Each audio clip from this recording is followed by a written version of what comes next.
الشيطان الرجيم بسم الله الرحمن الرحيم الحمد لله رب العالمين وصلى الله على سيدنا محمد وآله الطاهرين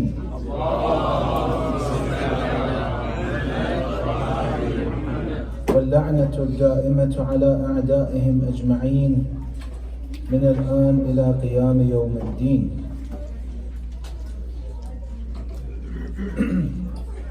Every one of us in this life has a goal that they work on hard to reach.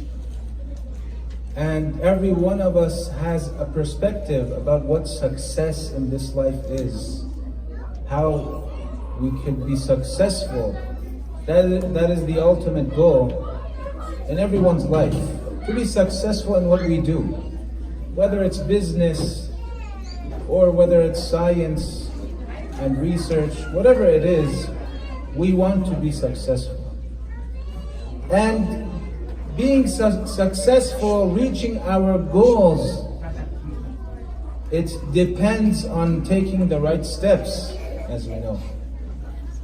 We have to take the right steps, we have to work hard, we have to study hard, whatever it is the goal we're trying to reach. So every end has its own means. Every goal has its own way and path and route to reach. Some people, you might think, get lucky, right? For instance, your goal is to become rich and wealthy and have a good life. And you see that some people, they win the lottery and become rich suddenly. They've reached the goal, just like that. And you say that, wow, they're lucky. You see many lucky people in life. You think they're lucky, right? Wow, he was lucky, he got the job. He got the promotion. The question is, is there such a thing in life, luck, in this system of God, the creation, the way of life? Is there such a thing? Do we have luck? Do we believe in luck? Or is it just the things we see, that there are things behind that person that we think he's lucky? Well, maybe we could get our answers from the Quran, from the Surah Baqarah, which is the biggest surah in the Quran, and it means cow. Surah Al-Baqarah, the longest surah in the Quran, is named after a cow. And the reason of that is that in this surah is mentioned a story that many lessons could be derived from that story regarding our own lives, and maybe how to become successful in life, how to reach our goals through the means that we haven't thought about. So Allah subhanahu wa ta'ala says in the Quran, وَإِذْ قَالَ مُوسَى لِقَوْمِهِ. The story of the cow starts like this. إِذْ قَالَ لِمُوسَى لِقَوْمِهِ إِنَّ اللَّهَ يَأْمُرُكُمْ أَن تَذْبَحُوا بَقَرَةً. Allah, Musa says to his people, Bani Israel, Allah has demanded you to slaughter a cow. Why? Well, it began like this. One day in Bani Israel, they find a dead man in a certain neighborhood belonging to a certain tribe. And the family of that dead man, the corpse, they come and they accuse that tribe, that neighborhood, of killing one of them. The family come and they want revenge, or they want to settle it with atonement, blood money, diya. They say, you've killed him. The cousins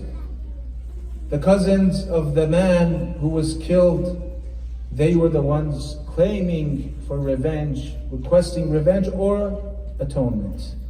So that tribe who lived in that neighborhood, they come to their Prophet Musa alayhi salam, and they say, Ya Nabi Allah, we have a problem. They're accusing of us of killing a man that was found in our neighborhood.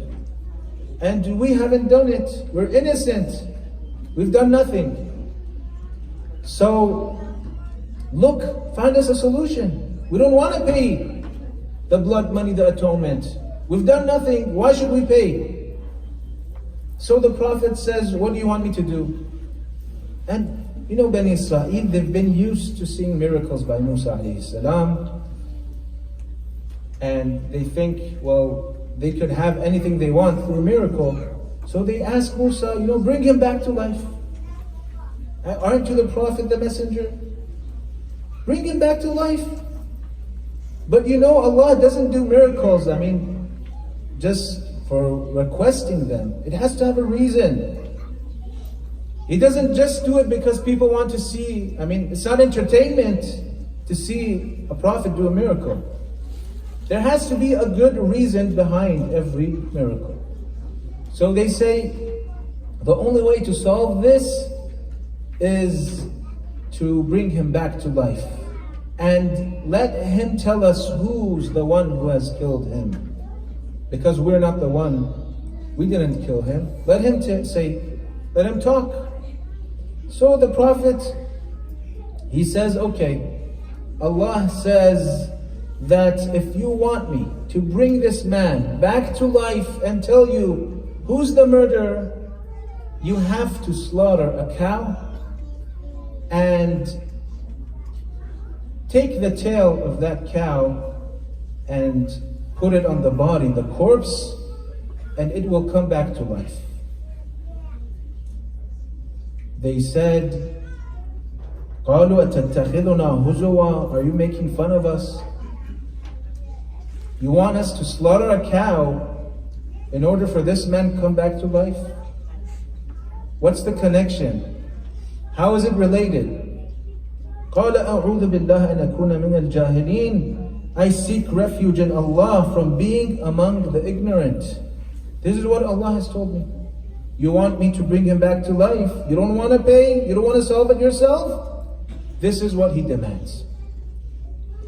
So, the matter reaches a point where it cannot be solved in a way that they wanted, and they see this as their only solution, because it was reaching a point that there was going to be an argument and maybe a war between the tribes. So it became very complicated, and they saw this as the only solution. قَالُوا أُدْعُ لَنَا رَبَّكَ. So Musa tells them, slaughter a cow. Any cow. Anyone you pick. But Bani Israel, they're picky and they are looking for excuses, and what kind of request is this? So they tell Musa, قَالُوا ادْعُ لَنَا رَبَّكَ يُبَيِّنْ لَنَا مَا هِيَ.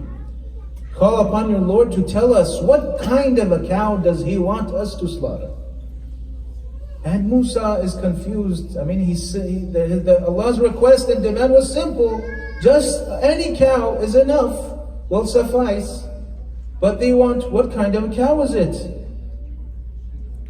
Can you be more specific? Some details. He says, قال إنه يقول إنها بقرة لا فارض ولا بكر عوان بين ذلك فافعلوا ما تؤمرون. The cow is neither old nor is it young and virgin, but median between that. It's in between, medium age. So do what you're commanded. So they ask what kind of cow. He tells them the age. This is the age. قالوا ادع لنا ربك يبين لنا ما لونها. They request, we want you to be more specific, give us more details. Well, Nabi Allah told them, do what you're commanded. افعلوا ما تؤمرون. صلوا على محمد وآل محمد.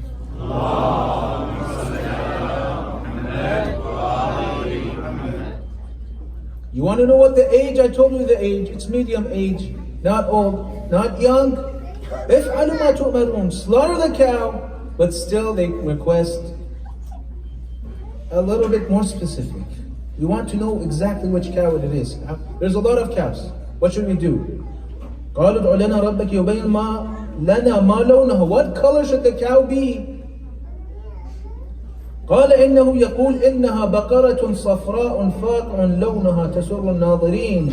He said it is a yellow cow, bright in color, pleasing to the observers.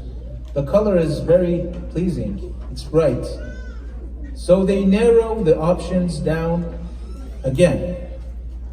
But still they ask, قالوا ادع لنا ربك يبين لنا ما هي إن البقرة تشابه علينا وإنا إن شاء الله لمهتدون.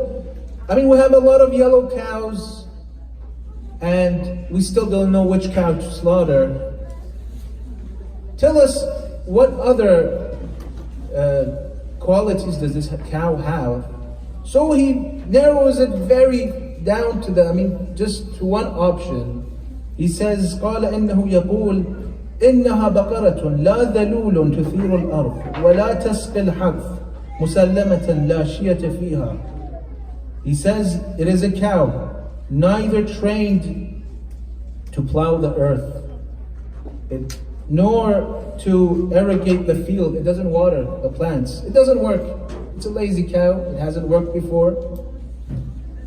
مسلمة, it's impeccable. There's nothing wrong with it. Not a horn broken or something. لا شية فيها, there's no spot on it. So it's yellow, not old, not young, and it doesn't work. And it doesn't have any spots, because cows, they usually have they're black, they have white spots. No, this cow doesn't have any spots, just plain yellow cow. The Quran says, they said to Musa, قالوا الآن جئت بالحق. Now you've been accurate and precise, and you've narrowed it down to a specific cow, because there's only one cow in Bani Israel that has these descriptions. The way you described it, it's only one cow, so we know which one it is. فَذَبَحُوهَا وَمَا كَادُوا يَفْعَلُونَ. So they slaughtered her, but they could hardly do it. They slaughtered the cow, but that has another story not mentioned in the Quran. The story is that they went to buy the cow from the owner, and they said to him, we want to buy your cow. How much are you going to sell it? He said, the cow was my father's cow, and he gave it to me. I inherited the cow, and I want to ask my mother. I'm going to consult her and tell you how much the cow we want for the cow. So, consulting his mother, he said, I want 2 dinar, 2 golden coins for the cow. They said, 2 dinar is too much, we'll give you 1. They said, no, we want 4. They said, 4? Okay, we'll give you 2. He said, no, we want 8. 8, come on, we'll give you 4, just give us the cow. And every time they would bargain, they would increase it and double it. They said, no, we don't want 4, or we want 8. Then they increased it 16, and it went up and up and up. And every time they won't accept the price. They would accept to give them half. So, and every time they would increase it. And of course the hadith says this, that the angels were telling them to do so. They were telling them to raise the price according to the hadith. So the price will go higher and higher and higher, until they reached 100 dinar, and they said, we'll give you 50. They said, no, 200, and rose up until the last price was this. They said that we want you to fill the skin of the cow with gold. You slaughter it, then you take the skin off and fill it with gold, and that would be the price of the cow. And they were, disappointed, because the price was much higher than the atonement and the diya. But They didn't have a choice. They wanted to find another cow. They didn't find another cow. And things were going bad between the tribes. They had no choice but to buy the cow at the price that they wanted. So they slaughtered the cow and they used the tail. They put it on this corpse and it came back to life by Allah's will. And it told them that the person that killed me was my cousin.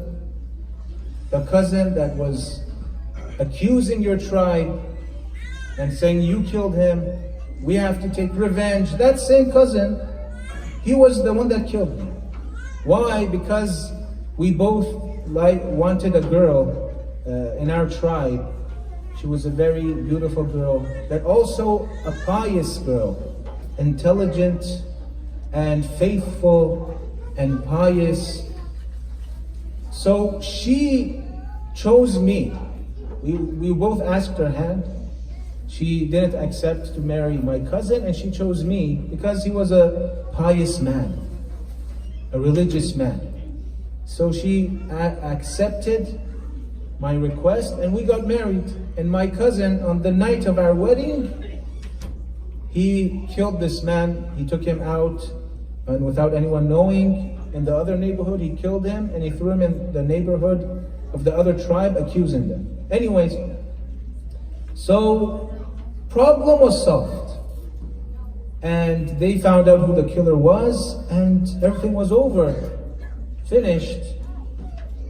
The Quran says, وَإِذْ قَتَلْتُمْ نَفْسًا فَادَّارَأْتُمْ فِيهَا وَاللَّهُ مُخْرِجٌ مَا كُنْتُمْ تَكْتُمُونَ فَقُلْنَا اضْرِبُوهُ بِبَعْضِهَا كَذَلِكَ يُحْيِي اللَّهُ الْمَوْتَى وَيُرِيكُمْ آيَاتِهِ لَعَلَّكُمْ تَعْقِلُونَ. Allah said that strike the slain man with a part of it, and Allah will bring the dead back to life like this. Anyways, so that's not the point and the lesson we want to learn. There's no lesson in this, story. It's afterwards, where Musa alayhi salam, he says to Allah, "Oh Allah, what was about the cow? Why all the trouble? You could have brought the man back to life just by saying kun fayakun. You just have the intention of bringing him back to life and he will come back to life. And it's just like that, just easy. But why the cow? Why all the trouble? Why all the money that they have to pay?" Allah subhanahu wa ta'ala says to Musa alayhi salam, "Oh Musa, this man that sold the cow has a story with his father." What was the story? The story was that the young man, his father was still alive. And he started this business and he was working well. So one day a customer came and he made a very, very good deal with that customer to sell all the merchandise and the stock that was in the storage, their storage. So he was happy with that deal. He was looking for the key of the storage to give to the customer. And the customer was in a hurry. He saw that the key of the storage was with his father in his clothes, in his pockets. And then he saw his father asleep. And he said to himself, "Should I wake him up? I have made the best deal in my life. And this guy's in a hurry. If I don't give him the stock now, the merchandise, he'll leave. What should I do?" He thought to himself and said, "No, I'd rather not wake my father up just for a few more coins and money." So he didn't wake his father up. The father eventually woke up later on and asked, "What did you sell?" He said, "Nothing. The storage was locked and the key." And he went, doesn't matter. The father said, "Why didn't you wake me up? It was a very good deal." He said, I didn't want to wake you up just to make some more money. In respect for you. The father, he became sad and cried for his son, and he felt sorry for how good the son he has. And he said, God is telling Musa alayhi salam, he said, Oh Allah, I have nothing to give my son in return for what he did for me, but I ask you to give him more and more for just what he has done. I ask you to make him wealthy and rich.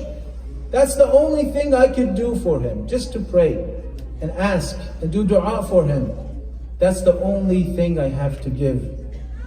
So Allah says to Musa that I wanted him to become wealthy because of his father's request and what he had done for his father, that sacrifice he made.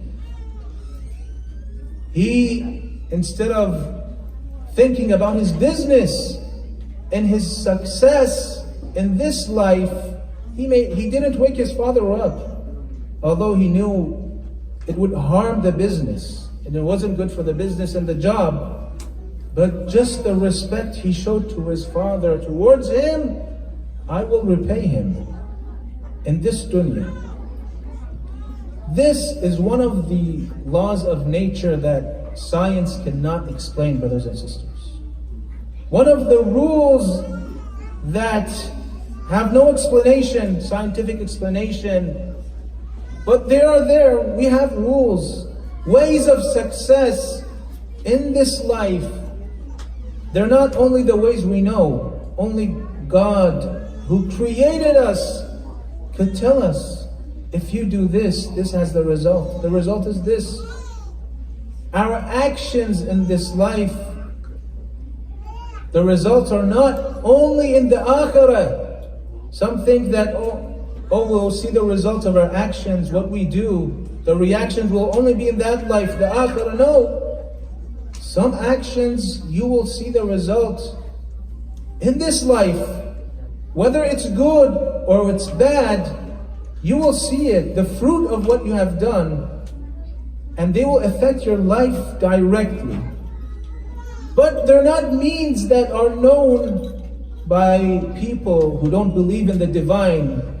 لا يؤمنون بالغيب, right? الإيمان بالغيب. One of them is this: having faith in the unseen. To respect your parents, Allah will make you successful in this life. He will help you reach the goal. And people will think, wow, he's lucky. How did he get that position? How did he win the lottery? For example. I mean, luck, we don't have such thing in our ideology. We don't believe in luck. It's something you've done, a good deed, that you see the result of that good deed in this life. And people think, well, how did he do that? It was only luck. No, there's no such thing as luck. It's the good deeds we do. And the bad deeds we do, they have the same effect. Now, the lifespan of a human being, medically, it's all about what you eat and what you do and the DNA and all of that. But there's other matters and things that have direct effect in how long you live. Disrespecting your father and your parents, subhanallah. Imam al-Sadiq alayhi salam,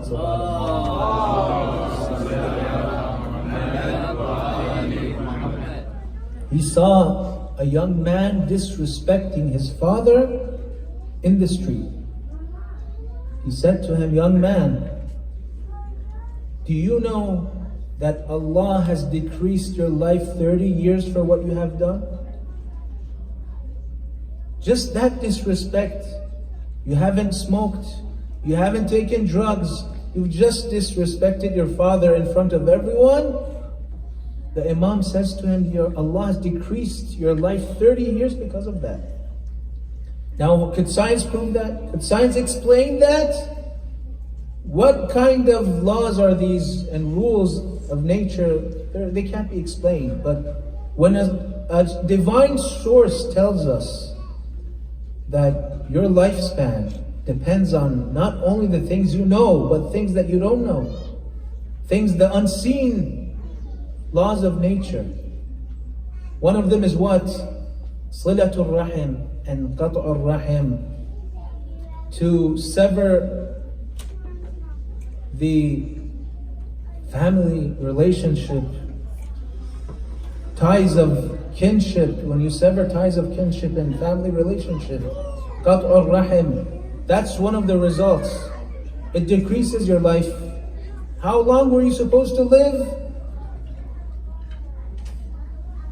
Two brothers were coming towards Medina, and one of them, they got in a fight, and they separated their ways. They argued. They had an argument. And they cut their relationship. One of them came to Medina, to Imam As-Sadiq alayhi salam. Before he came to Medina, on his way, he visited his aunt on the way. And afterwards he came to the Imam. And the brother went another path. So the Imam says to this man, he said, "Do you want me to tell you something on your way? What happened?" He said, "What is it? What? Tell me." He said, "You had an argument with your brother and you separated your path from him. Is that right?" He said, "Yes." "How do you know?" He said, "I'm your Imam. I should know. I know everything." "But you know what happened to your brother?" He said, "What?" He said, "Your brother, he died on his way back home." Because that argument, severing the ties of kinship and family relationship, Qat'ur Rahim, has that effect. Well, it will decrease your lifespan. But you went, you visited your aunt, and Allah restored your life again. Because of that Silatul Rahim, visiting your family members. So these things are means that have a direct effect on our life, how we live, on our success. They have that effect. But we don't realize them. We don't read them in books. It's only told us by the Imam or Prophet.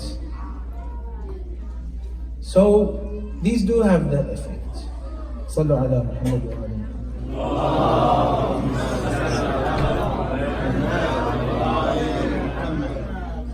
But the question is that how can we in the West, living here in these situations, in different environments, how can we bring up children that would look after us and respect us, righteous children that won't be deviated, won't go astray, especially in conditions like we live right here in this country? How is it possible? One of the brothers sitting in the masjid just asked me that, how could I bring up a child in this country, a child that will become a religious scholar in these situations that we have? I told him we have a couple of ways. Like bringing up a child is hard work. Teaching him, first thing you have to be his role model. A child learns from its parents, right? The father tells me, I want my child to pray. Can you talk to him? I tell him, do you pray in front of him? If you don't pray in front of him, he won't learn how to pray. He won't pray. You have to teach him. You have to pray in front of him. Not only teach him, you're his role model. Sallallahu ala Muhammad wa ali.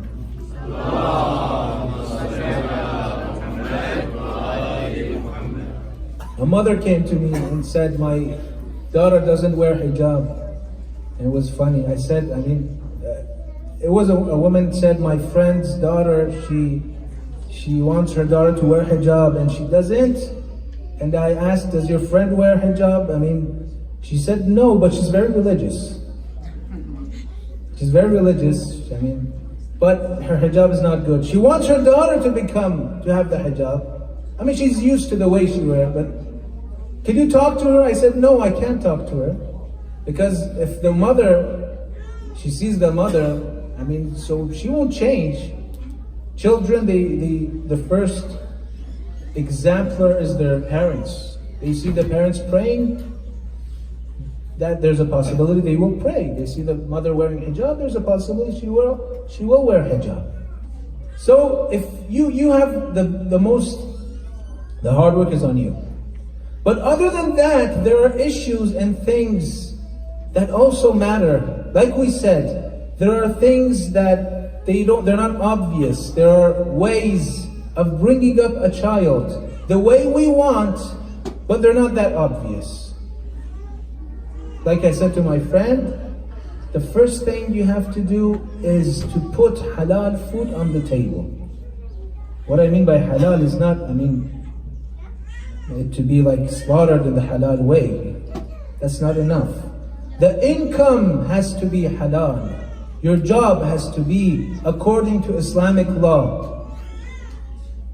If you're selling alcohol and pork, even if you slaughter the animal that you're bringing home, the meat is slaughtered, that's not halal. The food you put on your table and you serve your children, it has to be the source of it. The money has to be halal, according to Islamic law. If you want to, your income comes from unlawful means, then don't expect your children to be the way you want them to be. Because you have to be careful how you make money. Is it according to law, Islamic law? Is it the way halal? Are you robbing people? Are you lying to them when you're selling your product? Are you telling them the truth? All of these things matter. The income is the most important thing when you want to bring up a righteous child. Waladun salih. How are you making money? That's the first step you have to take. And that's a difficult job, you have a good job, you're working maybe, a job that includes selling alcohol, and you say, I can't find a better job. Can you change your job just because of your children? Because you're worried about them? That's a challenge. To change your job because the income might not be halal. That's a difficult task. So that's the first thing. The food you put on the table, what you provide for them, if that is mixed with halal and haram, you're not careful, then you'll see it in the children. The second thing is that dua is very effective. Supplication of the parents, always praying to Allah, so Allah will take care of them. And Allah takes care of you the best way a parent cannot. Because how much careful could you be? How much could you watch over your children? Eventually they go to school and they meet friends, right? And you can't do anything about that. Who they become friends with in school is out of your control. You can't do anything. The only means you have, the tools you have is dua. To ask Allah to protect them from being deceived and going astray and befriending someone that will change your son or daughter. You can't do anything about it sometimes. Dua is very effective, brothers and sisters. But the problem is that parents, they only realize this when it's too late. When they see their son smoking or taking drugs, God forbid, or going out with bad friends, that's when they think, oh Allah, guide him to the right path. Maulana, pray for my child. He has gone astray. Why now? Why didn't you pray and do dua for him from the beginning? Why is it when you're in trouble you only do dua and supplication? That's the case with most of us. We only remember that we have God and we have to ask Him to help us when we are in trouble.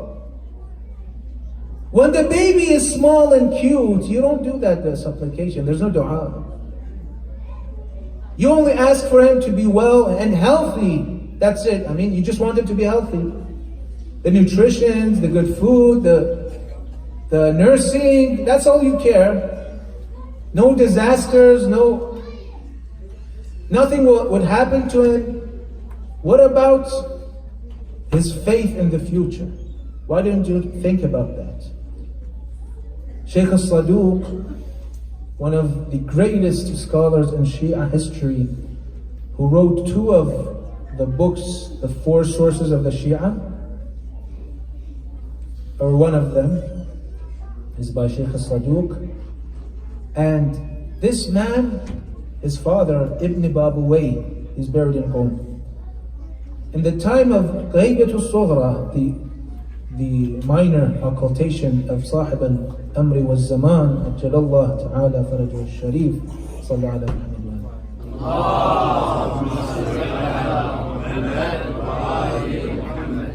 He wrote a letter to the Imam through his representative, and he asked the Imam, "O Imam, I ask you to pray for me that Allah gives me a son, a righteous son, waladun salih, a good son, that will serve our faith and our religion." So the Imam writes back to him, he says, "I have prayed for you, and Allah will give you a son." And he was given Muhammad as-Saduq. And he was born with the dua of Sahib al-Amri wa Zaman, Ajjalallah Ta'ala Farajul Sharif. And the result was that he kept the heritage of the Shia and the Hadith. He gathered them in his books, and he was one of the ones that wrote one of the 4 sources of the Shia, Kitaban La Yahdaru al-Faqih, and wrote many other books, beneficial books. Do we do that? Do we ask our Imam that he gives us in the future good and righteous children? Before they're born, doesn't our narrations and riwayat tell us when you want to have a child, right? When you're with you're talking with your wife and you want to start having a child, we have many narrations saying, say Bismillah when you're starting the procedure, right? And the dua it has for Allah to send the shaitan away. There are many du'as. The day you have to start that procedure, what day it should be, what day it shouldn't be, what effect will it have if you do it in the beginning of the month, at the end of the month. Anyways, things that are not proven medically by medicine and science, but they are in our books and our sources, that these things have direct effects on children. What we do when we start the procedure of having children, and before it and after it, always we have to consider this, pray to Allah. A man came to Imam al-Hussein alayhi salam, and he said, I have a child on the way. My wife is pregnant, and I want you to pray that he becomes one of your Shia, one of your followers. He asked the Imam, before the child is born, for his child to be the follower of Ahlul Bayt alayhim salam.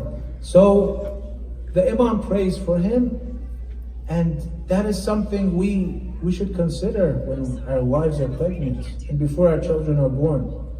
But unfortunately, that is not the case, right? I mean, it's never too late. When I say they think about it when it's too late, it's never too late. There's always time. I mean, there's always hope to bring your brother, your son, to the right path.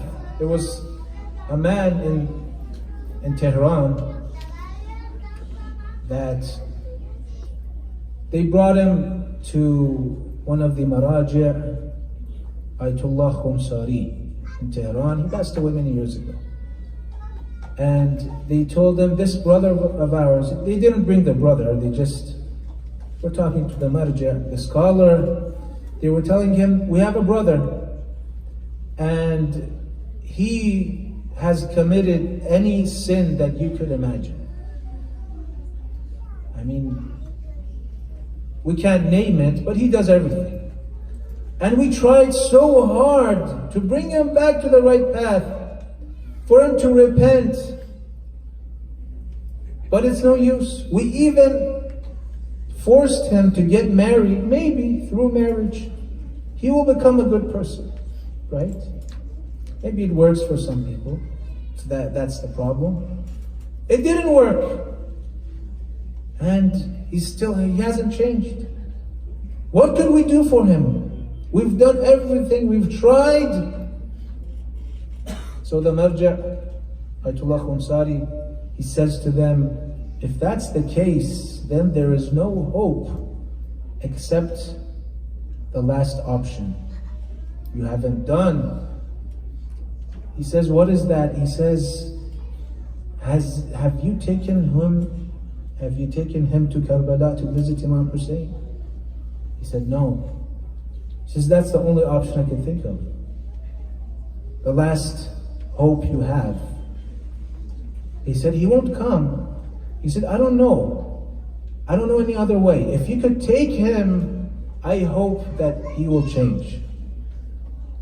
So the next year they come to the same Marja', Ayatollah Khomsari. They tell him that we took our brother, we forced him. In a way, we took him to Karbala, and as soon as he entered the shrine of Imam Hussein and his eyes fell on the dharih and the grave of Imam Hussein, he started to cry, and from that moment he suddenly changed.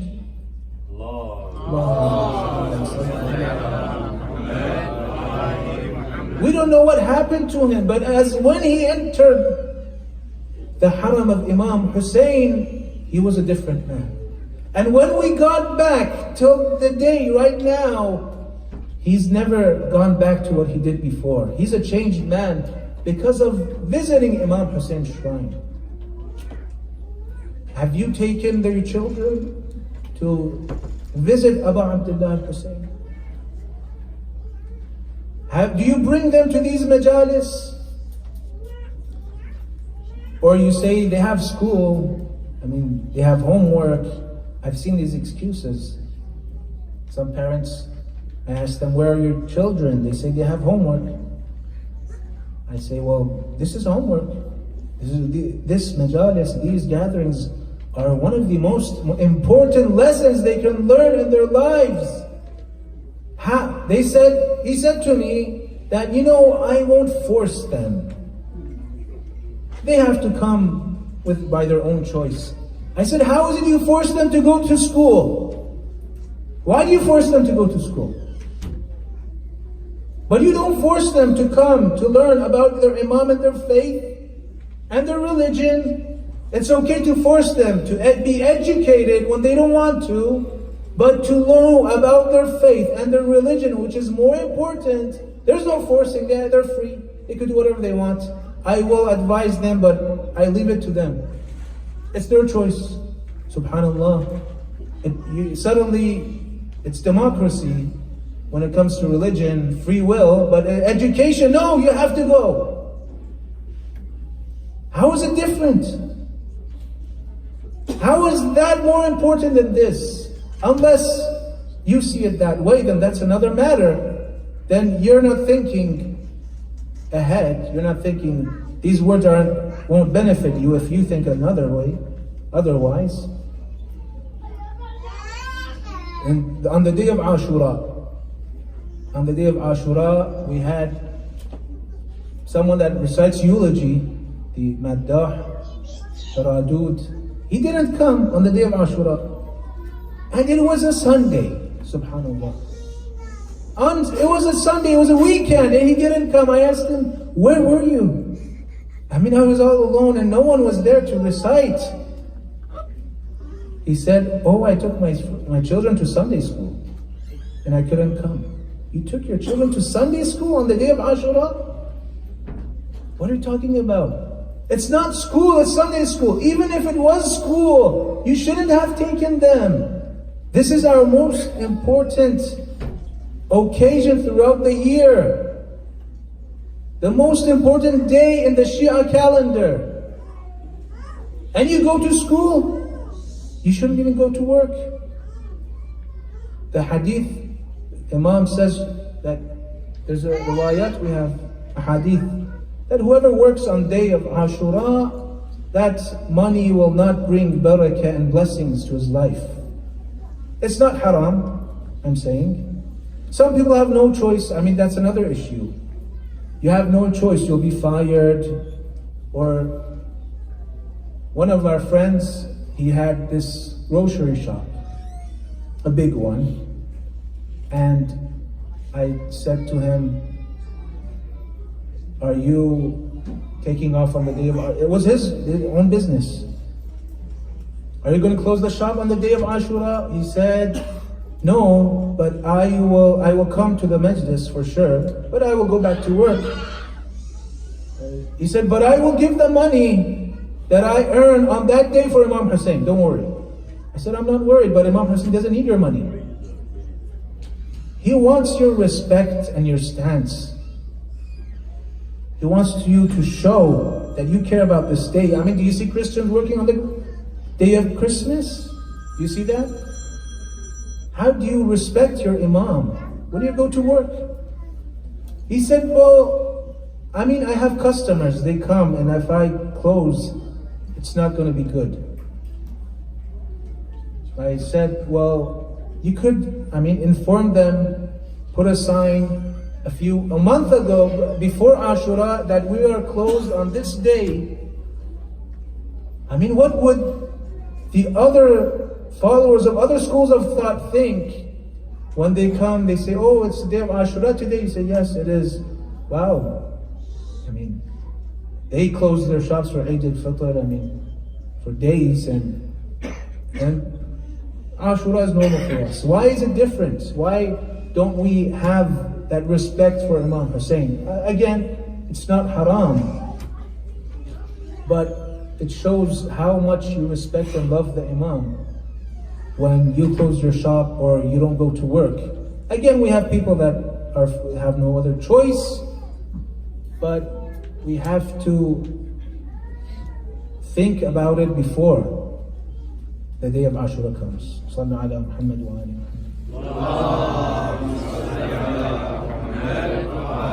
Muhammad. So the discussion was about righteous children, awlad salihin. And parents, they love their children equally. Is that true? Do they love all the children equally? And that's what they tell us. But that's not true, of course. I asked my grandfather that, which one of your children do you love the most? He said, I love them all the same. I said, no, that's not true. Because, some of them are better than others. The way a child respects his parents, the way he serves them and does service, that's different. The father senses that, but he won't show, he won't say. He says, I love you all the same, but it's not true. The child that serves more, is more respectful, will be loved more than the other ones. He said, yes, I mean, if I want to choose, I would choose that one, because he has served me more than the others. He has been to my side, and he was sick in the bed, and he had to be cleaned and all that. And he was the one that would do that. Out of all the children, he was always to his side and helping him out. He said, I love him more than the others. I mean, that's something natural, although they won't speak about it. It's the status of the child and son and daughter, the amount of respect they show, the kindness, their akhlaq, their politeness towards the parents that makes the love of that parent to be different. It's not the same. And if that child is unique in his manners and politeness and akhlaq, then the love will be unique. If it's unnatural and unbelievable, then the love will increase in the same height of the politeness and manners and the akhlaq of the son. They say about what Imam Hussein, how he described his son Ali al-Akbar when he was going on the day of Ashura, that, "O Allah, لقد برز إليهم اللهم شن على هؤلاء القوم لقد برز إليهم غلام أشبه الناس برسولك خلقا وخلقا ومنطقا." A man has gone to fight them, a man who resembled the Prophet the most, and in his resemblance, the way he looked. كلما اشتقنا إلى نبيك نظرنا إلى وجه هذا الغلام. Whenever we would long to see the face of the Prophet, we would look at him. He looked exactly like the Prophet Muhammad sallallahu alayhi wa sallam.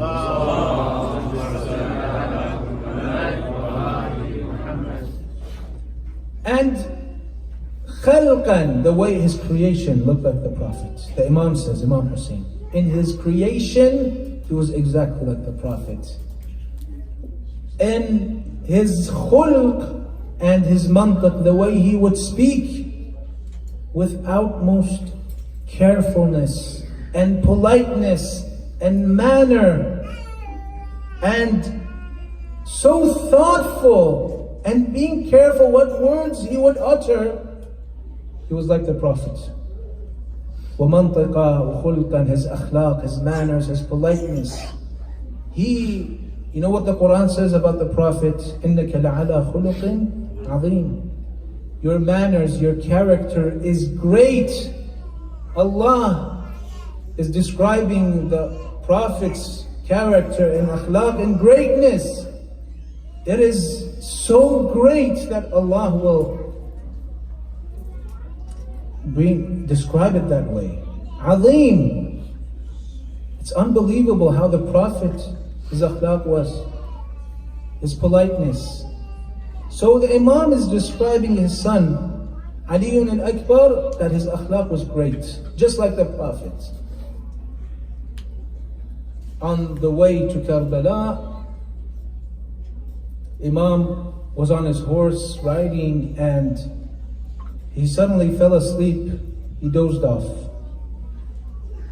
He woke up and he said, "Inna lillah wa inna ilayhi raji'un." And Ali al-Akbar was behind, but he was watchful. He was watching out for his father. He was very careful about his father's emotions, always looking at his face. Subhanallah, thinking, why is his father saying Inna lillahi wa inna ilayhi raji'un? Why is his father upset and sad? He was always like this. He would try to relieve him and soothe him. He was attentive, always watching out. You can imagine how careful this son was towards his father. He came to him, he said, "Abba, limastarja'at?" He came to the Imam. Why did you say Inna Lillah wa Inna Ilayhi Raji'un? The Imam was sad. He said, I fell asleep and I heard a sound, a voice calling out, Al-Qawm yasirun wal-Maut yasiru khalfahum. That this caravan is going and death is catching up. They are going towards death. Meaning that this trip, this journey, the end of it is death. So Ali al-Akbar saw his father sad.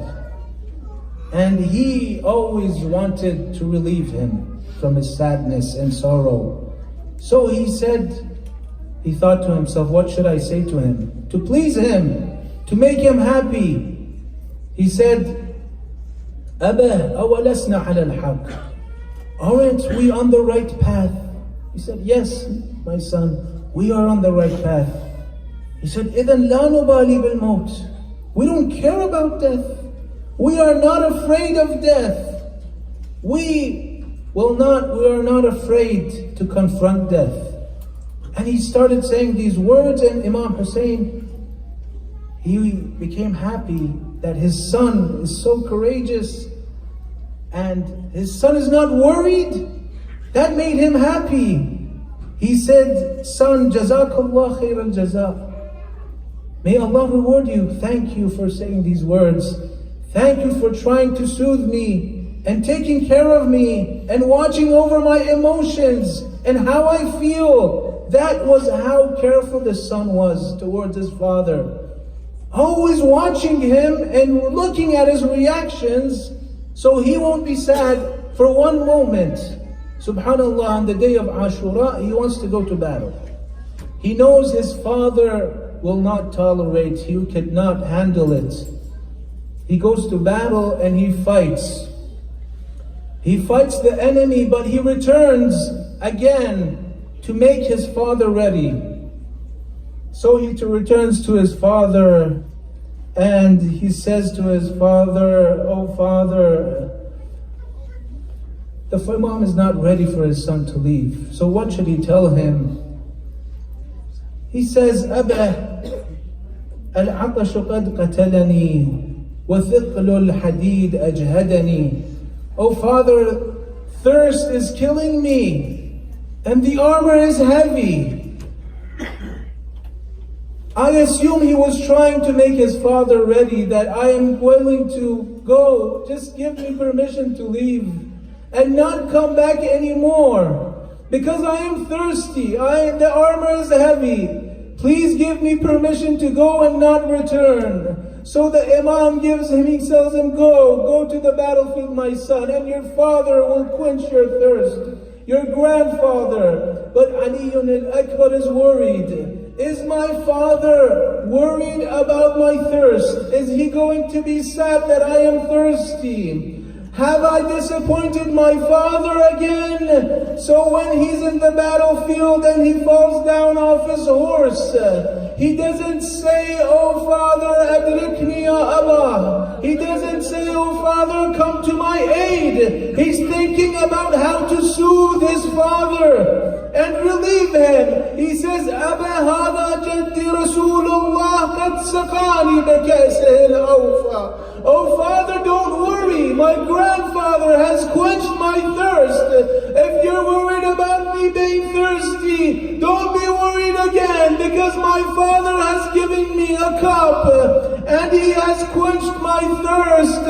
So that is how he wants to soothe his father and relieve him.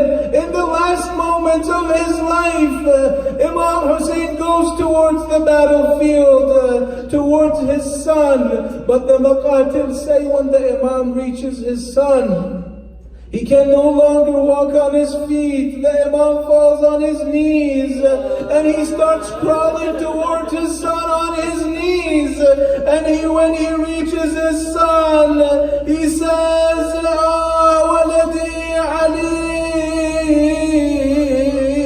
لقد استرحت من هم الدنيا وغمها وبقي أبوك وحيدا فريدا Oh Ali, you are relieved of the ham and the sorrow of this dunya, and you have left your father Hussein all alone.